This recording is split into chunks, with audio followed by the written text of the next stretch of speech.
میں آپ کو بہت ہی خوبصورت چیز دکھانے جا رہا ہوں۔ شاید پہلی بار آپ نے یہ چیز دیکھی ہو۔ یہ دیکھیں، ازبکستان کے شہر بخارا میں دنیا کا واحد قرآنی مصحف جو دیواروں میں کندہ ہے۔ اب دیکھیں یہ کمرہ، اور اس کمرے کے اندر قرآن مقدس لکھا ہوا، اس کی دیواروں پر دیکھیں آپ، سبحان اللہ، الحمدللہ، اور اس کے حروف اور یہ کندہ کیا ہوا دیکھیں آپ کس انداز سے لکھا ہوا ہے دیواروں کے اندر۔ اور خوشی کی بات تو یہ ہے کہ 30 پاروں کے لیے 30 الگ الگ کمرے، سبحان اللہ، یعنی ایک کمرے میں ایک پارہ لکھا ہوا ہے دیواروں پر، دوسرے کمرے میں دوسرا پارہ، اس طریقے سے 30 کمرے میں 30 پارے لکھے ہوئے ہیں، سبحان اللہ۔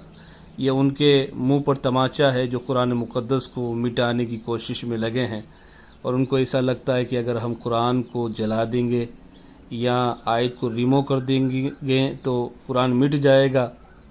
حضرات، یہ قرآن صبح قیامت تک قائم رہے گا، کیونکہ اللہ تعالیٰ نے قرآن میں ارشاد فرمایا، اِنَّا نَحْنُ نَزَّلْنَا الذِّكْرَ وَإِنَّا لَهُ لَحَافِظُونَ، بے شک ہم نے اتارا ہے یہ قرآن، اور بے شک ہم خود اس کے نگہبان ہیں۔ قرآن کو کتنی بھی کوشش کی جائے مٹانے کی، لیکن قرآن نہیں مٹے گا۔ ہے قول محمد، قول خدا، فرمان نہ بدلا جائے گا، بدلے گا زمانہ لاکھ مگر قرآن نہ بدلا جائے گا۔